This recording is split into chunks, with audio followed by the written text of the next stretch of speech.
أعوذ بالله من الشيطان اللعين الرجيم بسم الله الرحمن الرحيم الحمد لله رب العالمين الصلاة والسلام على أشرف الأنبياء والمرسلين سيدنا أبي القاسم محمد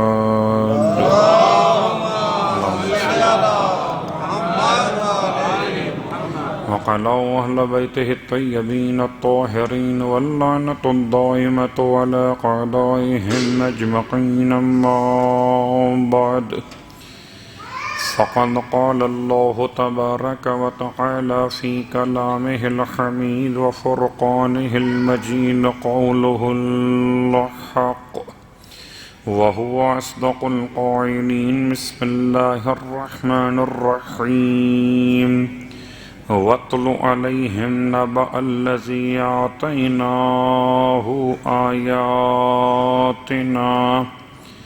فانسلخ منها فأتبعه الشيطان فكان من الغاوين ولو شئنا لرفعناه بها ولكنه أخلد إلى الأرض واتبع هواه فمثله كمثل الكلب إن تحمل عليه يلحث أو تتركه يلحث ذلك مثل القوم الذين كذبوا بآياتنا فاقصص القصص لعلهم يتفكرون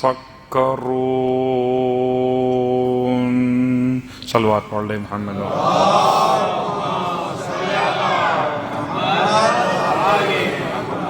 تمام تعریفیں خدائے بزرگ و برتر کے لیے اور تمام ہدیہ درود و سلام و نزوات مقدسات کے لیے جو باعث خلقت کائنات بھی اور اشرف موجودات بھی الحمدللہ الذی جعلنا من المتمسکین بالقرآن العظیم وجعلنا من المتمسکین بولایت علی بن ابی طالب علیہ السلام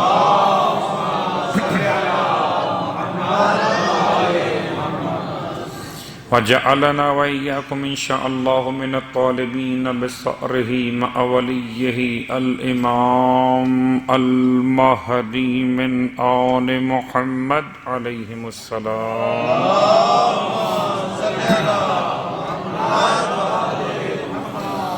اما بعد خداوند عالم کے لطف و کرم کے ساتھ کہ اس نے ماہ مبارک رمضان کے آخری عشرے میں ایک آخری شب جمعہ بھی نصیب کر دی یقیناً آئندہ آنے والی شب جمعہ ماہ مبارک شوال کی شب جمعہ ہوگی اور پھر جو آئندہ سال زندہ رہے گا اسے ماہ مبارک رمضان کی ساعتیں اور شبہائے جمعات نصیب ہوں گی اور جو چل بسے تو یہ اپنا آخری رخصت کا عنوان ہوگا اسی مناسبت سے جابر ابن عبداللہ الانصاری خدمت سرکار ختمی مرتبہ احمد مجتبی محمد مصطفیٰ صلی اللہ علیہ وسلم کی خدمت میں حاضر تھے اللہ کے رسول نے فرمایا جابر آج ماہ رمضان کا آخری جمعہ ہے جابر تمہیں چاہیے کہ ماہ رمضان کے آخری جمعے کو اس طرح سے الوداع کہو کہ اپنی زبان سے ان جملات کو ادا کرو وہ جملات کیا اللہم لا تجعلہ آخر العہد من صیامنا ایاہ فَإِن جَعَلْتَهُ فَاجْعَلْنِي مَرْحُومًا وَلَا تَجْعَلْنِي مَحْرُومًا انشاءاللہ یہ آج بھی تلاوت کی گئی دعا اور کل بھی اس کو ریپیٹ کریں گے آج شب جمعہ کی مناسبت۔ اس کا ترجمہ صاحبان علم و ادب کی خدمت میں بطور حصول ثواب کے، اے پروردگار لا تجعلہ، نہ قرار دینا اس کو ہماری زندگی کا آخری ماہ صیام، اس ماہ صیام کو ہماری زندگی کا آخری ماہ صیام نہ قرار دینا۔ بہت غور کیجیے گا، یہ دعا ایسے وقت میں بیان کی جا رہی ہے جبکہ لوگ روزے سے تھک چکے ہیں۔ میں ڈرتے ہوئے بات کر رہا ہوں، اکثر کا عنوان شاید ایسا ہی ہو، بہت کم ہے صاحبان ایمان کے جو روزے سے نہیں تھکتے بلکہ روزہ جانے سے پریشان ہو جاتے ہیں کہ اب یہ ایام ختم ہو جائیں گے اور رونق بزم قرآن کہاں رہے گی، یہ انداز عبادت کا کیف کیسے حاصل ہوگا، پھر دنیا کے معاملات ہوں گے، پھر مسائل ہوں گے، اس طرح کہاں بیٹھ سکیں گے روز ہر رات میں شوق عبادت کو لیے ہوئے، پھر کہاں وہ نامہ اعمال کے وسعتوں کا اندازہ ہوگا کہ ایک آیت پڑھتے تھے تو پورے قرآن کا ثواب مل جایا کرتا تھا، یہ سب رخصت ہو جائے گا۔ ایک واجب نماز کا ثواب 70 واجب نمازوں کے برابر ماہ رمضان، ایک مستحب نماز پڑھنے کا ثواب آتش جہنم سے نجات کا پروانہ، یہ سب کب ختم ہو جائے گا؟ جبکہ ماہ رمضان رخصت ہو جائے گا۔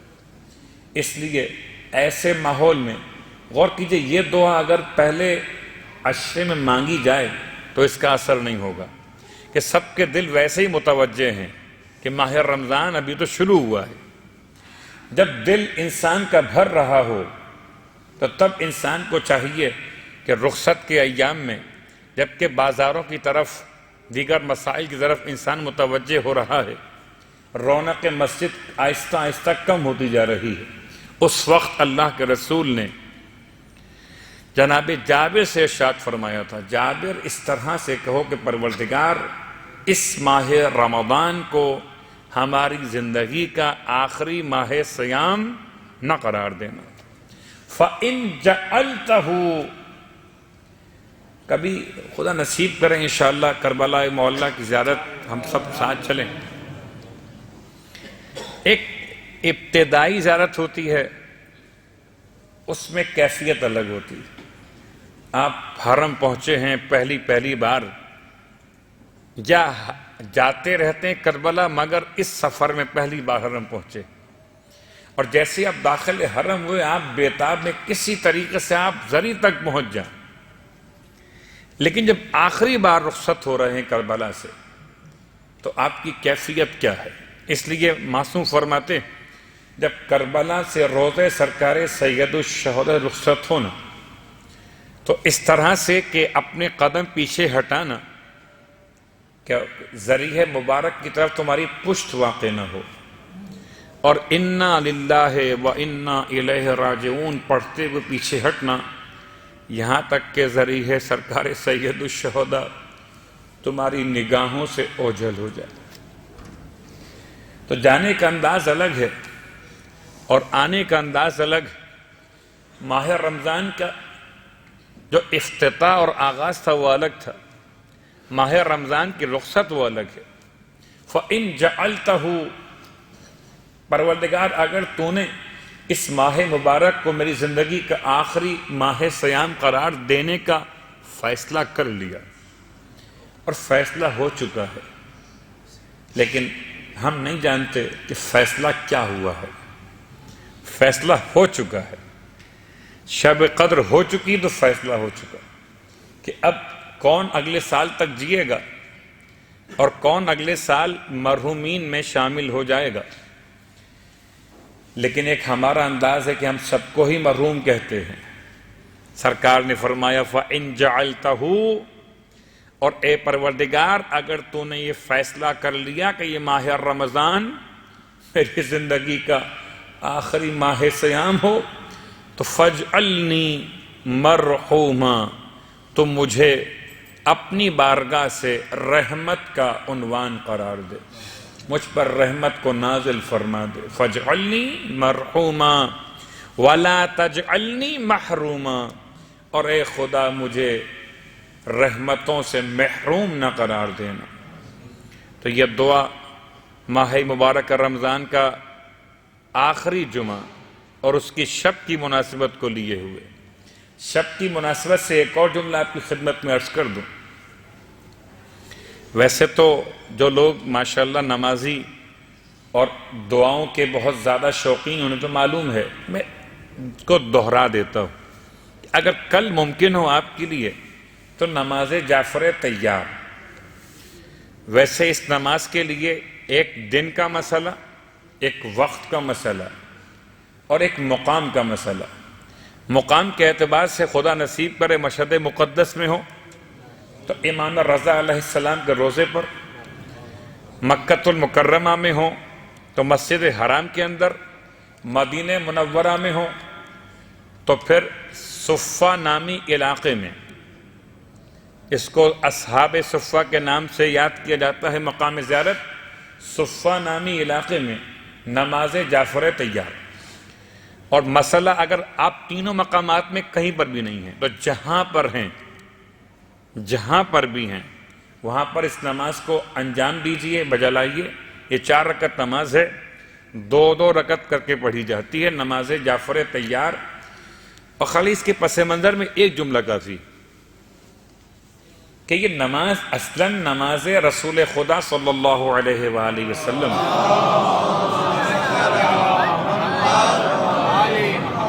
یعنی کیا مطلب؟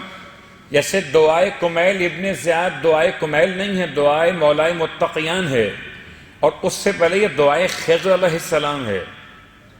تو دعائے خضر کو مولائے کائنات نے کمیل کو عطا کیا، تو آج اور ہم اور سب مل کے کیا کہ دعائے کمیل کہتے ہیں اسے۔ نماز جعفر طیار، جعفر طیار کی خود اختراع نہیں ہے، والعیاذ باللہ من ذالک، آپ نے خود سے نہیں بتا دی نماز یہ، بلکہ جب 2 خوشیاں تھیں اور دونوں ابو طالب کے بیٹوں سے متعلق تھیں، ایک طرف خیبر فتح ہو رہا تھا، ایک طرف حبشہ کی ہجرت کے جانے والے کامیاب ہو کر واپس پلٹ رہے تھے، اور اللہ کے رسول خود فرماتے ہیں اتنا عظیم پیغمبر کہ ان 2 خوشیوں کے درمیان میں کیا فیصلہ کروں، کہ زیادہ بڑی خوشی مجھے اس بات سے ہو رہی ہے کہ خیبر فتح ہو گیا، یا اس بات سے ہو رہی ہے کہ جعفر ابن ابی طالب بخیر و عافیت بڑی کامیابی کے ساتھ حبشہ کی ہجرت سے لوٹ کے واپس آ گئے۔ ایسے موقع پر دوسرا جملہ کہ جنگ خیبر میں تو مال غنیمت تقسیم کیا گیا، اور جب مال غنیمت بٹا تو جو شریک جنگ تھے ان کو مل گیا۔ جناب جعفر ابن ابی طالب چونکہ شریک جنگ خیبر نہیں تھے تو انہیں کیا ملتا؟ تو کیا خدا کے رسول نے عمدہ انداز اختیار کیا، سب کو مال ملا، جعفر کو نماز ملی۔ اب مجھے بتائیں آپ کے کسی کو یاد ہے کہ جنگ خیبر میں کتنے درہم ملے تھے کس کو؟ اور اگر یاد سپوز دیں، مگر یاد بھی ہو تو کیا وہ دینار آپ کے کام آ سکتے ہیں؟ لیکن جو اللہ کے رسول نے جناب جعفر کو عطا کیا وہ آج بھی آپ کے کام آ سکتا ہے۔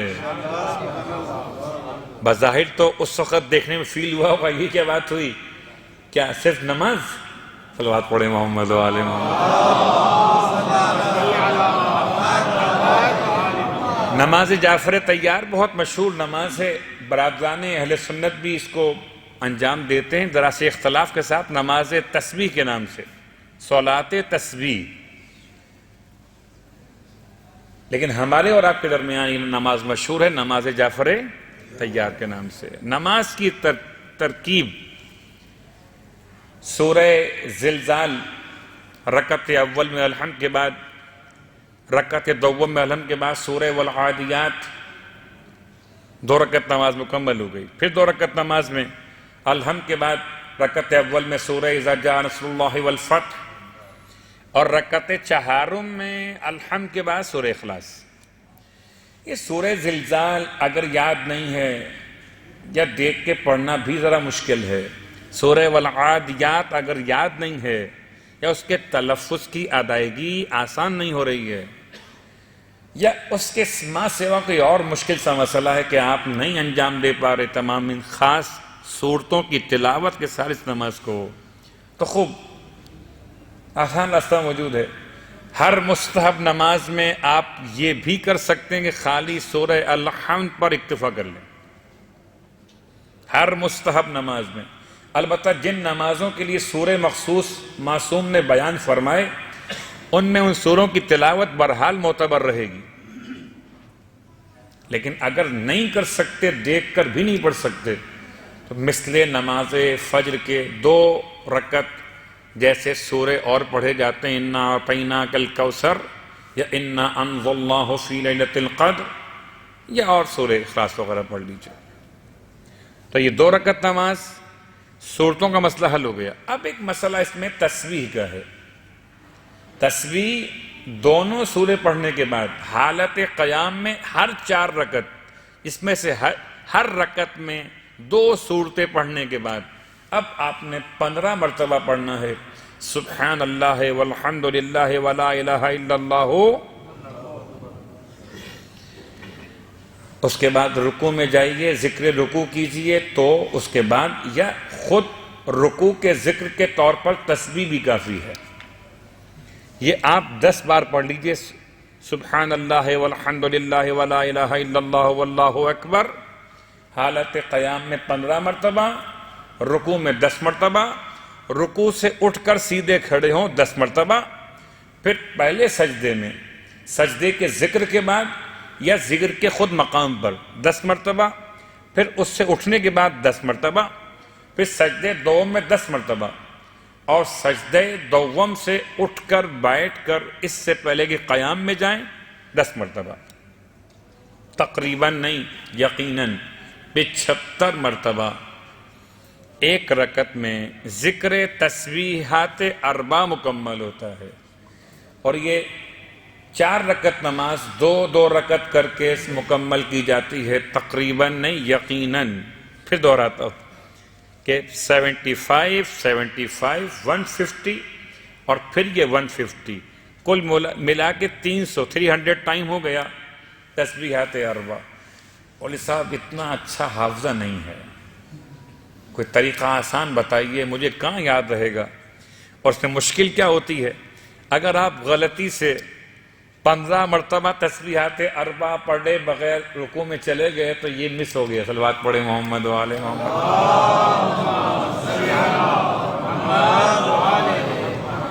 تو کیا کیا جائے، یا رکوع سے اٹھ گئے، یاد نہیں رکوع میں پڑھنا اور آپ کھڑے ہو گئے، تو اب پھر پلٹ کے رکوع میں واپس نہیں آ سکتے، وہ مس ہو گیا۔ تو اگر وہ افراد کے جو پڑھنا چاہتے ہیں مگر اس کی ترکیب کی بنیاد پر پریشان رہتے ہیں یا نہیں پڑھتے، تو ان کے لیے آسان راستہ کہ 2 اور 2 4 رکعت نماز جعفر طیار کی نیت قربتاً اللہ کے عنوان سے انجام دیں بطریق نماز فجر۔ اور جب یہ نماز مکمل کر لیں 2 اور 2 4 رکعت، 2 نمازیں، ایک نماز نہیں ہے یہ، نیت 2 رکعت میں، پھر وہی نیت نماز جعفر طیار، پھر 2 رکعت نماز جعفر طیار۔ جب نماز مکمل کر لیں تو پھر بیٹھ جائیے سکون سے اور 300 مرتبہ تسبیحات 4 پڑھ لیجئے۔ کہتے ہیں کہ ٹھیک ہے، کبھی کبھی ایسا ہوتا ہے کہ وہ میٹھے کا برتن الگ ہوتا ہے، نمکین کا برتن الگ ہوتا ہے، اور کبھی کبھی کوئی بہت متقی پرہیزگار یا یہ سوچ کر یا یہ کہنے کے بعد کہ ٹھیک ہے پیٹ میں جا کے ملنا ہی تو ہے، تو اسی پلیٹ میں جس میں آپ نے نمکین کھایا اور میٹھا بھی کھا لیجئے، تو اندر جا کے ملاقات تو ہونا ہے نا۔ اس اعتبار سے بہرحال نہ پڑھنے سے بہت بہتر ہے پڑھ لینا۔ صلوات پڑھے محمد والے۔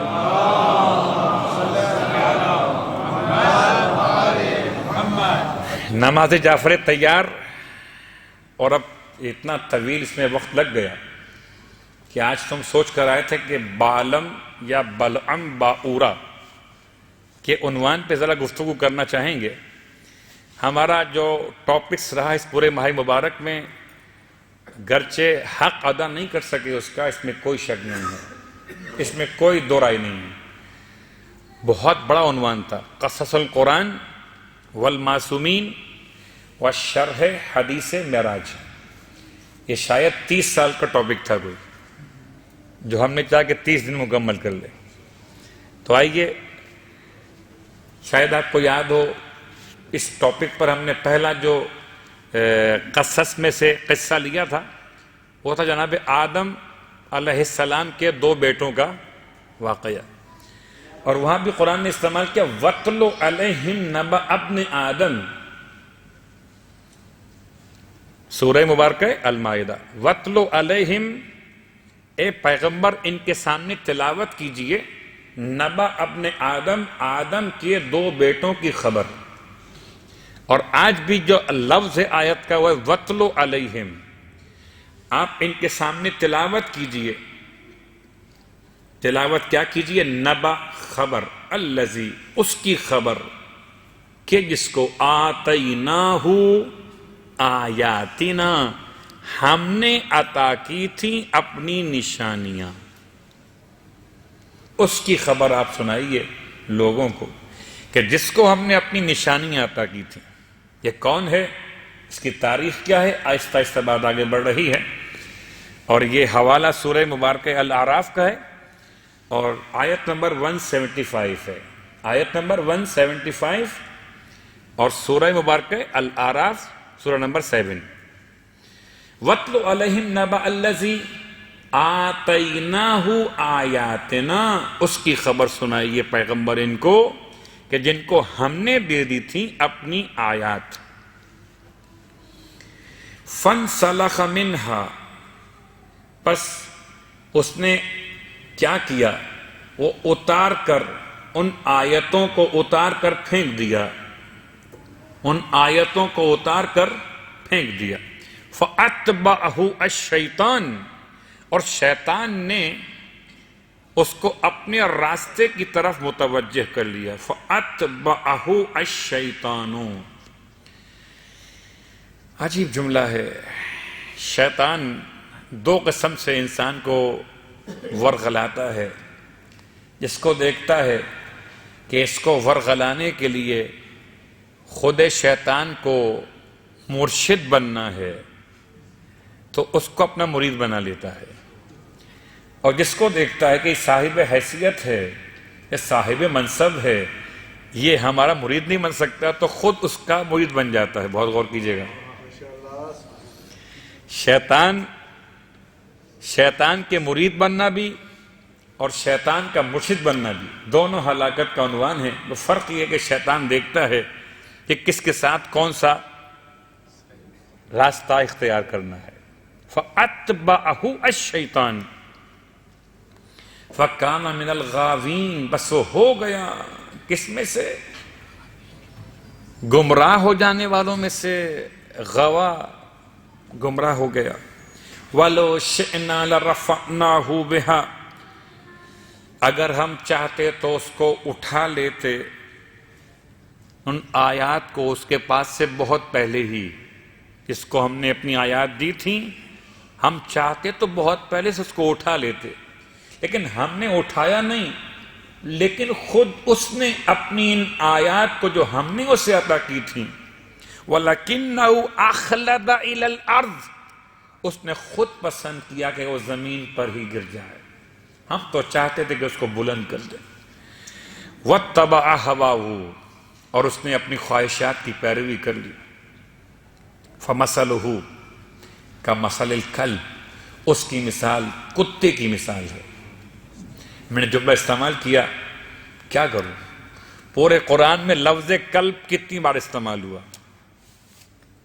لفظ کلب پورے قرآن میں استعمال ہوا اکیلا الکلب، صرف اسی ایک مقام پر،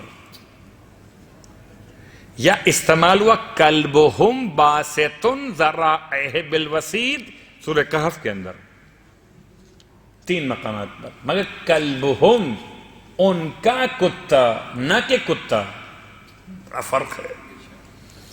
ان کا ہونا اور ہے اور صرف ہونا اور ہے۔ یا استعمال ہوا شکار کے احکامات میں مکلبین کہ جن حیوانات کو شکاری کتے شکار کر لیتے ہیں ان کا مسئلہ بیان کرتے ہوئے، لیکن خود لفظ کلب استعمال ہو قرآن نے خالی ایک مرتبہ اکیلا الکلب، وہ کہاں پر ہے؟ اچھا قرآن میں استعمال لفظ حمار دو مقامات میں استعمال ہوا، ایک حمار استعمال ہوا اس مقام پر یہاں سورہ جمعہ کی آیت نمبر 5 ہے، وہ کہ جنہوں نے کتاب توریت بوجھ کو اٹھایا ان کی مثال بالکل گدھے کی مثال ہے، جیسے گدھے پر بوجھ لاد دیا جائے ایسے وہ صاحبان علم تھے جو توریت کے علم کو اٹھائے ہوئے تھے۔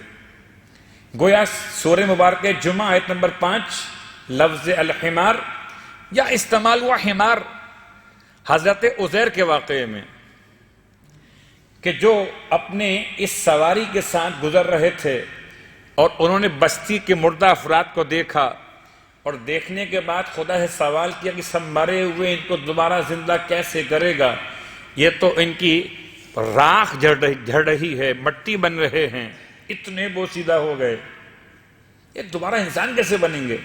تو خدا نے ان کو سلا دیا، اٹھے تو پوچھا گیا کتنا سوئے تھے؟ کیا کچھ دیر سوئے ہیں، آدھا دن یا ایک دن، اس سے بھی کم؟ فرمایا اچھا ذرا اپنے گدھے کو دیکھ لو، تو لفظ گدھا بھی قرآن میں استعمال ہوا۔ یا ایک اور مقام بھی ہے کہ جہاں سورہ لقمان میں خدا نے آوازوں کے مسئلے پہ کہا ان انکر الاصوات لصوت الحمیر، مگر ہمارے استعمال نہیں ہوا، حمیر معنی وہی ہے کہ سب سے زیادہ جو آواز چبھتی ہے انسان کو سماعت میں وہ گدھوں کی آواز ہے۔ یہ آپ سوچ رہے ہوں گے کہ ہوا کیا مولوی صاحب کو، کبھی کتوں کی بات کر رہے ہیں کبھی گدھوں کی بات کر رہے ہیں، صلوات پڑھے محمد وآل محمد۔ یہ سب واقعات کے ذیل میں اشارے ہونے قرآن مجید نے ایسے لفظ بھی یوز کیے ہیں، لیکن جو ہمارا عنوان آج کا ہے وہ ایک خاص عنوان ہے۔ یہ شخص کون ہے؟ اس کو اسم اعظم اس کو یاد ہے۔ خدا کا بڑا شکر ہے کہ اس نے اسم اعظم مجھے اور آپ کو نہیں دیا، بڑا احسان ہے اس کا۔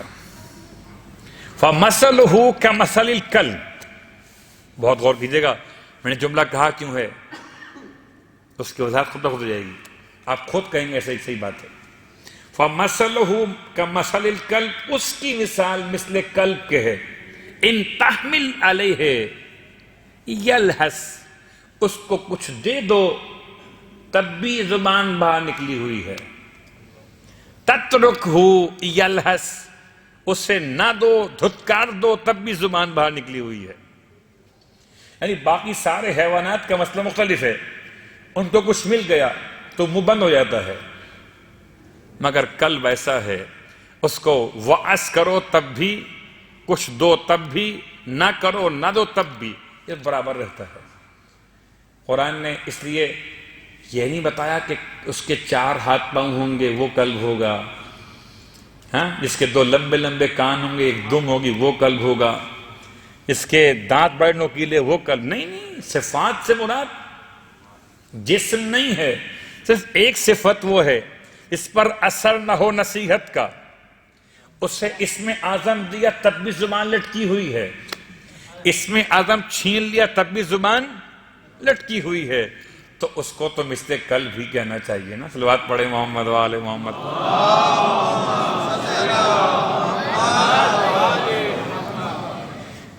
خیر مزید تفصیلات قلب کو چھوڑتے ہوئے ہم اپنی آیت کو مکمل کرتے ہیں۔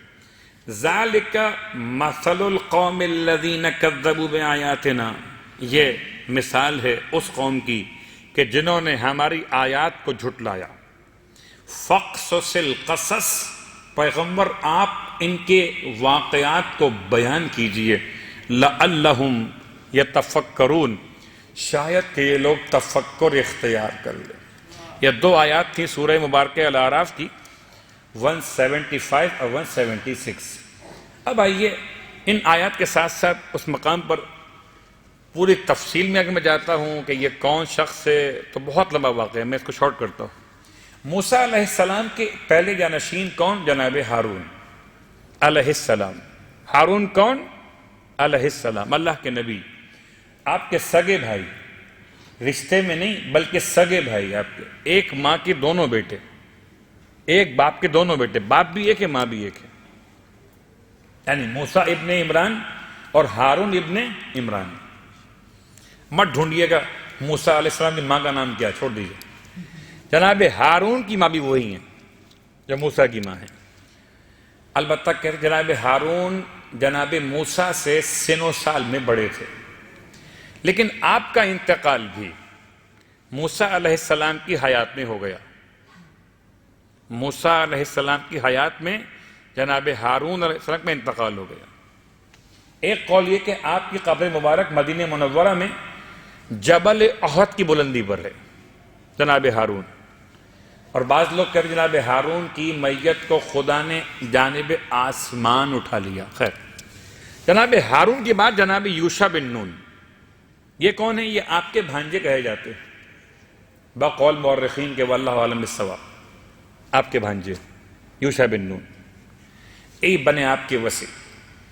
اور اب وہ لشکر جو چلا ہے بنی اسرائیل کے سپاہیوں کو، مجاہدوں کو، بڑے ناز نخرے والوں کو لے کے چلا. تو اللہ کا یہ نبی کا جانشین جب لے کے چلا ان کو، تو سرزمین شام سے اور آگے بڑھے، ایلیا پہنچے، ایلیا سے بلقا پہنچے. بلقا میں واقع پیش آیا کہ بالق نامی بادشاہ جس کا پورا کیپٹل وہی تھا سرزمین بلقا، وہاں پر ایک شخص رہتا ہے، اس کا نام ہے بلعم ابن باعور. بلعم ابن باعور، نہ نام پہ جائیے نہ ولیت پہ جائیے، بس اس کے کردار پہ جائیے. ہو سکتا ہے آج کے دور میں کوئی نام بدل کر وہی شخص نکل آئے. یہ کون ہے جس کو اسم اعظم یاد ہے؟ علماء اہل سنت، علماء اہل تشیع کے اعتبار سے تفصیلات مختلف ہیں. ہوا کیا کہ یہ جب پہنچا ہے لشکر اسلام تو محاصرہ کر لیا، اور محاصرہ اتنا طولانی ہوا کہ 6 مہینے تک اس کیپٹل کا، اس دارالخلافہ کا محاصرہ جناب یوشع بن نون کی فوج نے کیا ہوا. یہ فوج کون سی ہے؟ قوم بنی اسرائیل. اور محاصرے کی شدت اور اندر سے اس کی طاقت بادشاہ بالق کی. اور پھر بالق نامی بادشاہ نے بلعم ابن باعور سے آ کر کہا کہ تو بددعا کر دے موسیٰ علیہ السلام کے لشکر کے لیے. اس نے پہلے انکار کیا، کہتا ہے میں بددعا نہیں کر سکتا، وہ اللہ کے نبی ہیں، ان کا دین دین برحق ہے، اس شہر کی بھلائی اسی میں کہ تم ان کا دین قبول کر لو. تو کہتے ہیں ڈرایا گیا، دھمکایا گیا، لالچ دیا گیا کہ تو یہ کام کر لے. یا اس کی وائف کو استعمال کیا گیا، اس کی خاتون، کہتے ہیں بڑی خوبصورت خاتون تھی کوئی، اس سے کہا گیا کہ تو اپنے شوہر کو راضی کر.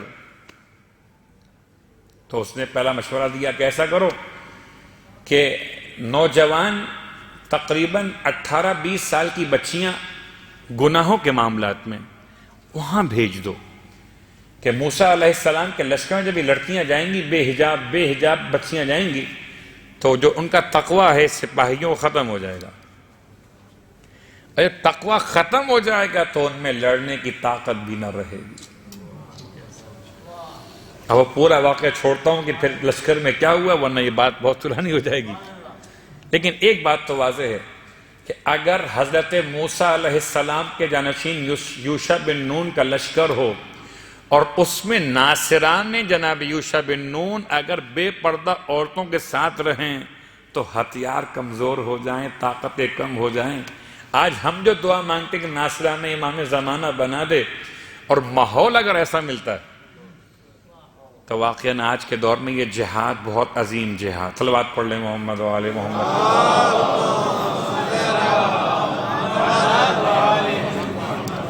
کہتے ہیں یہ ہر بار کامیاب نہیں ہو سکا. کیوں؟ اس لیے کہ موسیٰ علیہ السلام نے اس کو پورا کنٹرول کروایا یوشع کے ہاتھ سے، بقول اس روایت کے جس میں موسیٰ علیہ السلام ابھی حیات ہیں اور آپ کی حیات کے دوران کے واقعات میں شامل کیا گیا ان واقعات کو۔ یوشع بن نون باہر فوج کو لیے بیٹھے ہیں، ناکام ہو گیا، یہ حرب ناکام ہو گیا۔ پھر بادشاہ بالغ پہنچا کہ اب اور بتاؤ، تم بد دعا کرو۔ اتنا بڑا اس کے پاس اسم اعظم تھا کہ یہ بد دعا کرے تو کام خراب ہو جائے، لشکر خدا کا۔ واللہ عالم، تاریخ کے جملے۔ اسے مجبور کیا کہ کہتے ہیں برادران اہل سنت کے مورخین کہ یہ اپنے حجرے میں گیا بد دعا کرنے کے لیے، 2 شیر نمودار ہوئے، ڈر گیا، بد دعا نہیں کی۔ پھر تنہائی میں چاہا بد دعا کرنا، بیگم مجبور کرتی تھی بد دعا کرو ورنہ مجھے طلاق دے دو۔ پھر چاہا بد دعا کرنا تو 2 سانپ نکل آئے، ڈر گیا، منع کیا کہ مت مجھے مجبور کر بد دعا کے لیے، وہ اللہ کے نبی ہیں، اللہ کے نبی کے وصی ہیں، دین حق ہے وہ۔ کہ تم بہانے کرتے ہو، یہ سانپ کہاں سے آ گیا، یہ کہاں سے آ گیا، یہ شیر کا معاملہ، یہ سب مکر و فریب ہے، تم بد دعا کرو۔ عورت کے ہاتھوں مجبور ہو گیا، عورت کے ہاتھوں مجبور ہو گیا، اور اپنے گدھے پر بیٹھ کر گدھا چلا۔ فَمَثَلُهُ كَمَثَلِ الْكَلْبِ، قرآن تو اسے کلب کہتا مگر میں اسے گدھا کہتا ہوں۔ کیوں؟ کہ وہ گدھے پر بیٹھ کر چلا تھا، آگے جملہ آتا ہے، جیسے ہی وہ اس مقام کی طرف چلا جہاں پر چلہ کاٹتا تھا اسم اعظم کا، چلہ مطلب 40 روز کا عمل، وظیفہ، جب اس مقام کی طرف چلا تو راستے میں اس کے گدھے نے چلنے سے انکار کر دیا۔ جب اس نے اس کو مجبور کیا، اس کو مارا، تو گدھا بازبان فصیح گویا ہوا کہ تجھے بلم کیا ہو گیا ہے، کیا تو اللہ کے نبی کے لشکر کے لیے بد دعا کرنا چاہتا ہے؟ اور میں تو وہاں تک نہیں جاؤں تجھے لے کر۔ اس نے گدھے کو اتنا مارا کہ مر گیا۔ گدھا اچھا تھا نا، نہیں گیا وہاں تک۔ یہ اب چاہتا تھا کہ کیا کرے، حضرت شیطان نمودار ہو گئے۔ پوچھا کیوں پریشان ہے؟ کہتا ہے میں جاؤں اللہ کے نبی کے لشکر کے خلاف بد دعا کرنے، گدھا منع کرتا ہے۔ کہنے لگے سبحان اللہ، شیطان نے کہا سبحان اللہ، تم کیسی بات کرتے ہو، کیا کبھی گدھا بھی بول سکتا ہے؟ یہ لگتا ہے تمہیں شیطان نے بہکایا ہے۔ شیطان کہتا ہے، شیطان کہتا ہے لگتا ہے تمہیں شیطان نے بہکایا ہے نا، گدھا کہاں بول سکتا ہے، کیا بات کر رہے ہو؟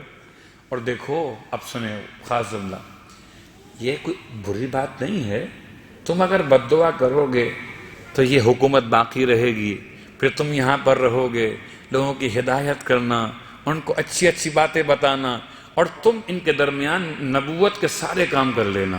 اب تو چلو صلوات پڑھے محمد و آل محمد۔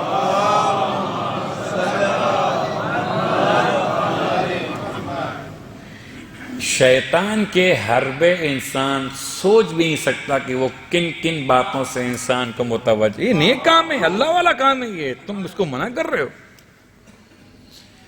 دیکھو تمہارا یہ کام بھی ہو جائے گا، تم اللہ کی ہدایت بھی لوگوں کو دو گے، اور تمہاری بیگم بھی تمہارے پاس ہی رہے گی، ورنہ اگر تم نے بد دعا نہیں کی تو بیگم ہاتھ سے نکل جائے گی۔ بدبخت چلا گیا۔ برادران لکھتے ہیں انبیاء کے واقعات میں کہ اس نے بد دعا کی اور قبول ہو گئی۔ کیوں؟ اس لیے کہ اس کے پاس اسم اعظم تھا۔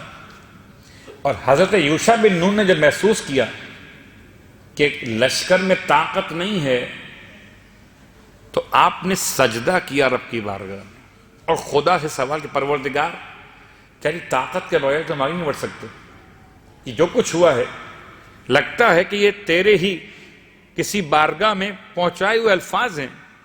خدا نے وحی نازل کی یوشع پر، یا الہام کیا کہ یوشع، ایک بندہ جس کو ہم نے اسم اعظم دیا ہوا تھا،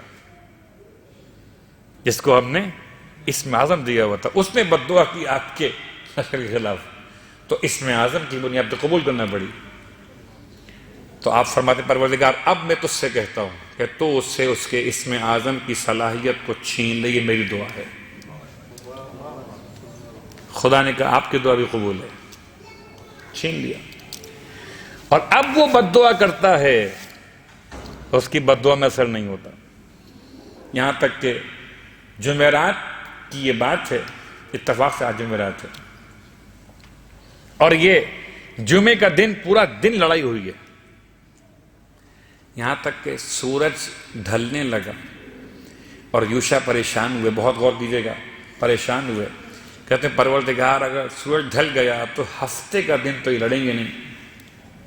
بنی اسرائیل والے ہفتے کو تو یہ عبادت کرتے ہیں، تو پھر اگر ہفتہ گیپ آ گیا تو ہم تو اتوار تک نہیں کر پائیں گے. اور اس کو پروردگار سورج کو ذرا سا روک دے.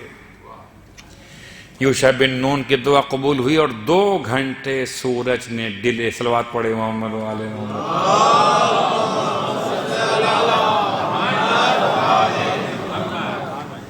2 گھنٹے سورج نے ڈیلے کیا، یعنی مغرب لیٹ ہو گئی، دن بڑا ہو گیا، اور وہ 2 گھنٹے میں پورا شہر فتح ہو گیا. یعنی وہ 2 گھنٹے کا ٹائم مل گیا. اور اب جب سارا مال جو مال غنیمت تھا، اس وقت کا مسئلہ یہ تھا کہ جب سب مال غنیمت جلا دیا جائے، بٹتا نہیں تھا. اب کیا ہوا؟ جناب یوشع بن نون کے پاس وہ آیا. کون؟ بلعم ابن باور. مرا نہیں، زندہ ہے. آ کے سلام کرتا ہے اللہ کے نبی کے جانشین کو. آپ نے ارشاد فرمایا کہ تو نے بد دعا کے لیے اپنے اسم اعظم کی صلاحیت کو کھو دیا، اب تیرے پاس کوئی چارہ کار نہیں ہے. البتہ تیری 3 دعائیں اب بھی بارگاہ پروردگار مقبول ہوں گی. 3 دعائیں. اس بدبخت نے کیا کیا؟ وہ 3 دعاؤں کی بات جا کر بیگم کو بتا دی. بیگم نے کہا 3 دعائیں؟ اچھا ایسا کر، 1 میرے لیے کر دے، 2 تیرے لیے، جو چاہے تو مانگ لینا، 1 مجھے دے دے. کہا رہنے دیں 3 باتوں کو، یہ میں قیامت میں استعمال کروں گا، آتش جہنم سے بچنے کے لیے استعمال کروں گا. کہتی ہے مجھے 1 دے دو، خالی 1 دعا. مجبور کیا بہت. اچھا کیا دعا؟ کہ مجھے اللہ سے کہو مجھے بہت دنیا کی سب سے حسین جمیل عورت بنا دے.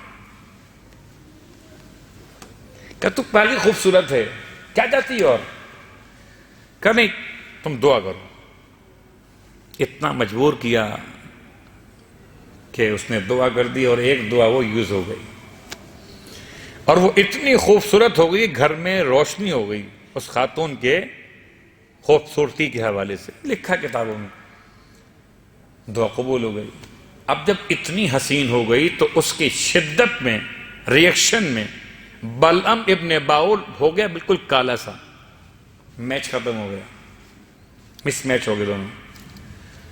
تو پھر وہ گناہوں کے راستے کھل گئے، جو آپ سمجھ سکتے ہیں بات کو. اب اس سے بڑا غصہ آیا بلعم کو. اس نے بد دعا کر دی کو استعمال کے لیے دعا کو کہ پروردگار میری بیوی کو کتیا بنا دے، اور بنا دی اللہ نے.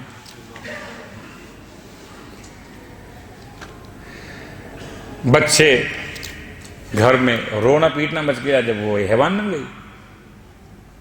سب چلائے فریاد کہ تو نے کیا کیا یہ. اور بالآخر وہ تیسری دعا جس کو واپس انسان بنا دے.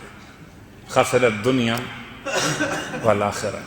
جہاں سے چلا تھا وہیں پہ کھڑا ہوا تھا. ہو سکتا ہے کبھی انسان کو اسم اعظم مل جائے اور وہ اسم اعظم کے استعمال کرنے کی صلاحیت نہ رکھتا ہو.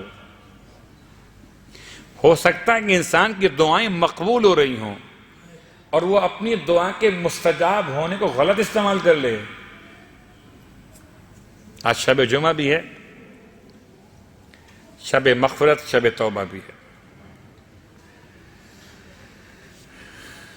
اور یقیناً صرف ایک جملہ آپ کی خدمت میں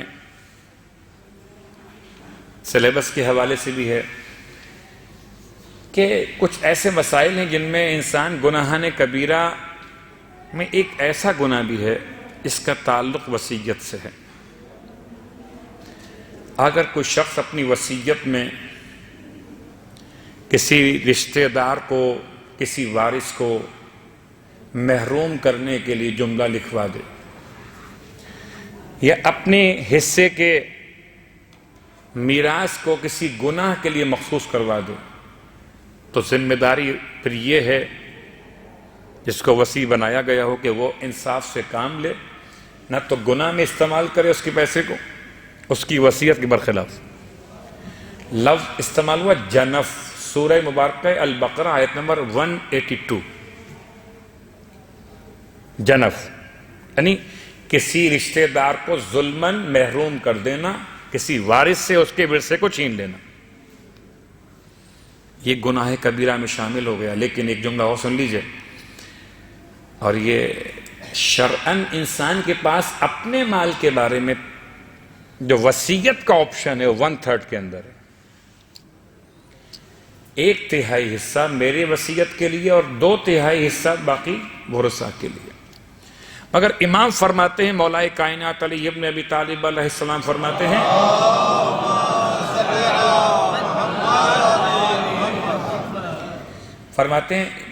بہتر ہے اس سے کہ میں 4تھے حصے کی وصیت کروں، 5ویں حصے کی وصیت زیادہ بہتر ہے۔ یعنی کیا مطلب؟ میرا ایریا ہے 3 حصہ 1/3، میں اپنے حصے کو اور کم کر دوں، 1/3 کو 1/4 کر دوں، 1/4 کو 1/5 کر دوں۔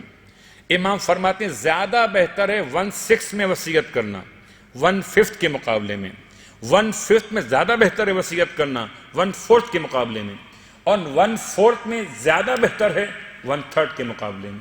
اور جس نے 1/3 میں وصیت کی اس نے کچھ چھوڑا ہی نہیں۔ کیا مطلب ہے؟ مطلب یہ کہ میرے مال کے 3 حصے کیے گئے، ٹھیک، میں اس کو آسان کر لیتا ہوں، میرے مال کے 3 حصے کیے گئے، 3 3 3، میرے پاس تھے 9 لاکھ درہم، فرض کر لیتے ہیں، تو کیا بنا اس کا حصہ؟ 3 لاکھ، 1/3۔ میں نے 3 لاکھ کی وصیت کر دی، تو باقی یہ 6 لاکھ تو ہیں ورثاء کے، 3 لاکھ میری وصیت کے ہو گئے کہ یہ کام کرنا، وہ کام کرنا، وہ کام کرنا، ٹھیک ہے۔ امام فرماتے ہیں جس نے ایسا کیا اس نے کوئی راستہ چھوڑا ہی نہیں۔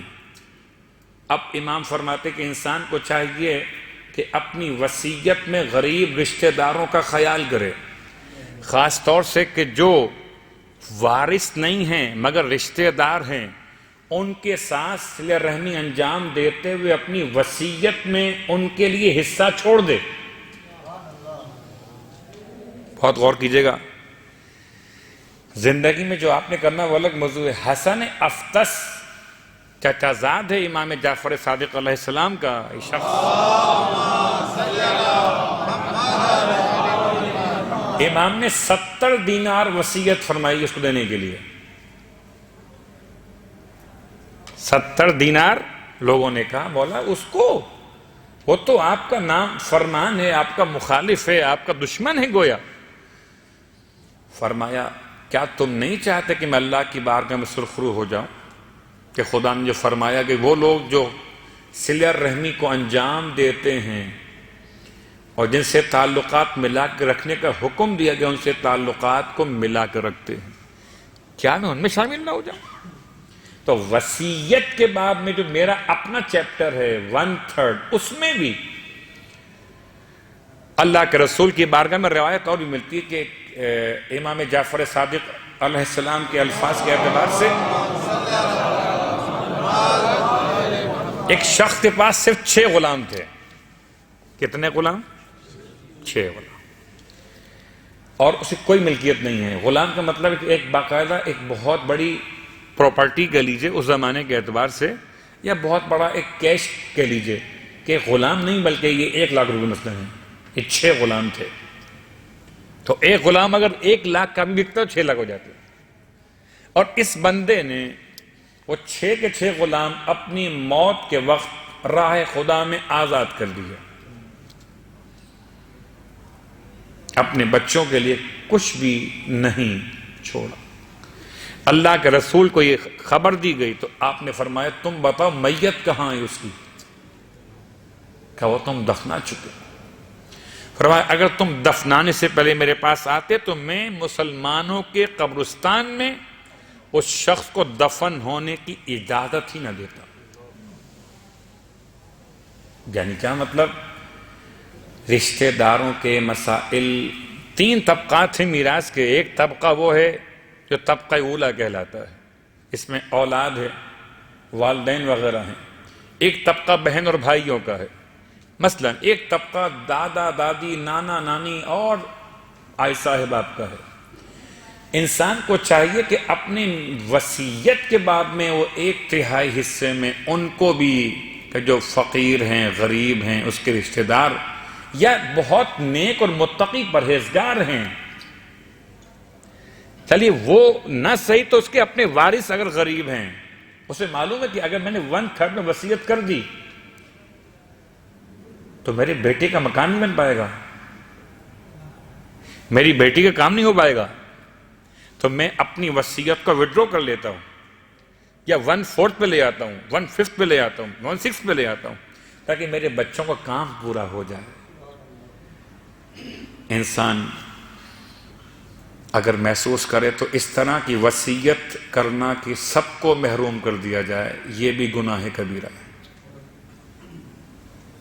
اس طرح کی وصیت کرنا کہ 1/3 میں پورا اپنا جی میرے حج کروا دینا، 5 حج کروانا، 6 کربلا بھجوانا اور 7 مکان اللہ کے نام پہ دینا، یہ سب میری وصیت میں نہیں.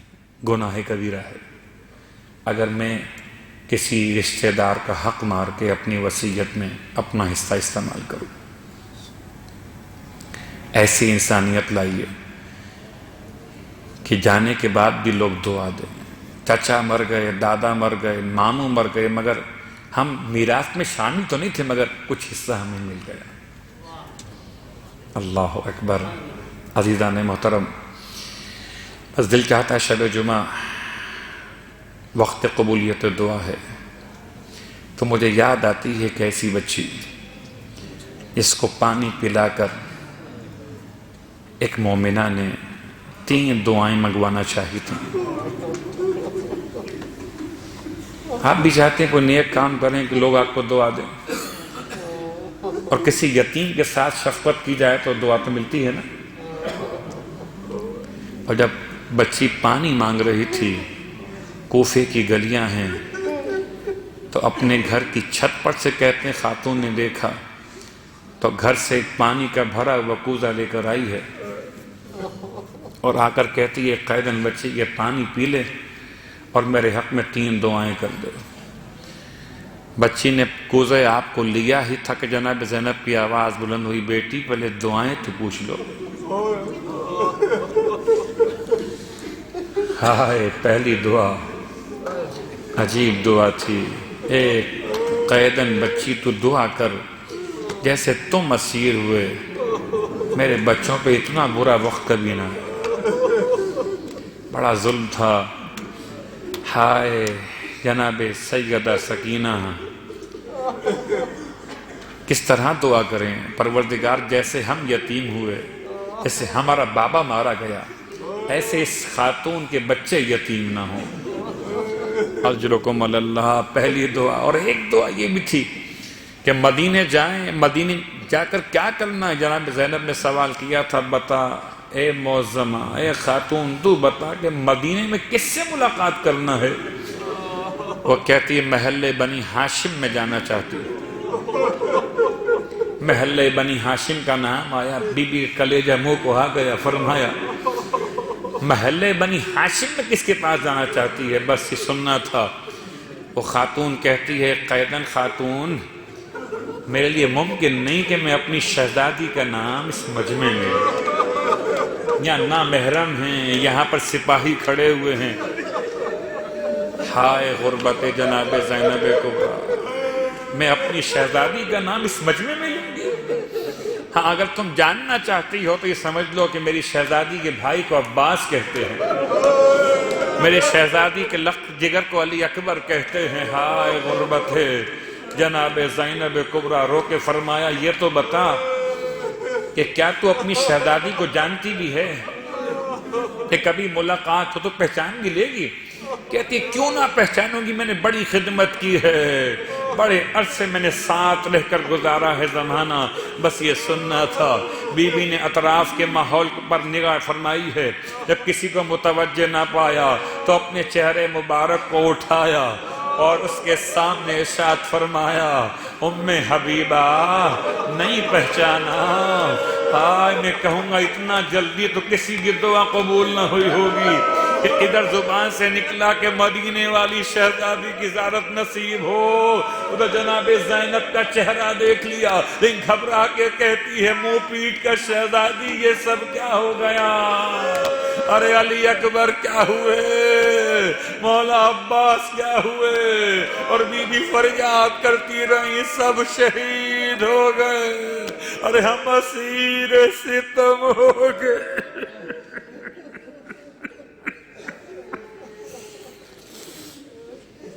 اللہ ولعنت اللہ علی القوم الظالمین وسیعلم الذین ظلموا ای منقلب ینقلبون۔ بار اللہ واسطہ محمد و آل محمد کا ہماری اس مجلس سے اللہ کو اپنی بارگاہ میں شرف قبولیت عطا فرما۔ پروردگار شب جمعہ ہے میرے مالک، مرنے سے پہلے ایک شب جمعہ کربلا معلیٰ کی زیارت نصیب فرما۔ بار اللہ واسطہ محمد و آل محمد کا پروردگار تمام تر حاضرین مجلس جو اپنی اپنی حاجات لے کر آئیں، خالی ہاتھ واپس نہ لوٹا۔ میرے مالک خالی ہاتھ آنا فقیروں کی شان ہوا کرتی ہے، اور جھولیاں بھر کر بھیجنا کریموں کی شان ہوا کرتی ہے۔ ہم اپنی شان سے آئے ہوئے تو ہیں، اب تو اپنی شان مہربانی دکھلا دے۔ کریم ابن کریم حسین ابن علی کا واسطہ پروردگار تمام مانگنے والوں کی مرادیں پوری فرما۔ خاص طور سے جو اولاد کی تمنا لیے ہوئے ہیں، خاص طور سے جو بیٹیوں کے رشتے کی تمنا لیے ہوئے ہیں، دیگر اپنے مسائل میں تیری بارگاہ میں دست بدعائیں، تمام کی دعائیں، مرادیں، تمنائیں پوری فرما دے۔ بار اللہ واسطہ محمد و آل محمد کا مرنے سے پہلے کربلا معلیٰ کی زیارت نصیب فرما، مرنے کے بعد کربلا والوں کی شفاعت نصیب فرما، جنت میں کربلا والوں کے قدموں میں غلاموں کو جگہ نصیب فرما، امام زمانہ علیہ السلام کے ظہور میں تعجیل فرما۔ ہم سب کو امام علیہ السلام کے اتنا ترین خدمت گزاروں میں شامل فرما۔ سورہ فاتحہ کی التماس سے پہلے آج رضا بھائی تو نہیں ہیں، ان کے غیر موجودگی میں سوال میں کر دیتا ہوں، حالانکہ سوال میرا کرنا ذرا مشکل ہوتا ہے، تو 2 سوال آپ کریں گے، مجھے کرنے ہیں؟ اچھا، تو پہلا سوال تو یہ کہ پورے قرآن مجید میں جو استعمال ہوا لفظ الحمار اور لفظ الحمیر، یہ قرآن کی کون سی 2 صورتوں میں استعمال ہوا؟ لفظ الحمار اور لفظ الحمیر، حمار اور حمیر کہ جن 2 کا حوالہ دیا گیا، آیت نمبر نہیں چاہیے، خالی سنو گے نام۔ بھائی پوچھیں بھائی آپ۔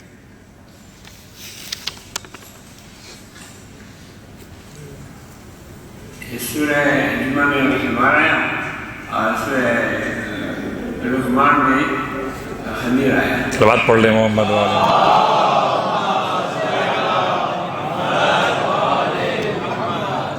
ماشاءاللہ ماشاءاللہ، سبحان اللہ۔ اور میں آپ سے پھر ریپیٹ کرتا ہوں کہ جس کو انعام ملے اس کو تو انعام ملے، آپ کو صلوات کے ساتھ ملنا چاہیے نا۔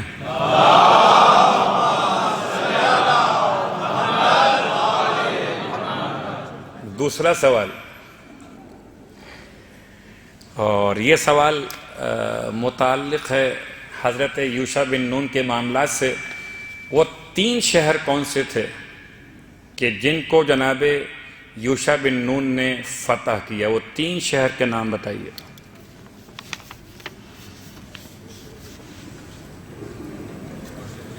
میں اس لیے نہیں پوچھتا ہوں سوال روزانہ، چلیے پاس کر دیں اس کو۔ چلیے ان میں سے 2 شہر کے نام بتائیے صرف۔ آئیے نا، یہ تو اٹھا تو رہے ہاتھ بھائی، 2 شہر صرف۔ ماشاءاللہ، صلوات پڑھ لیں محمد والے۔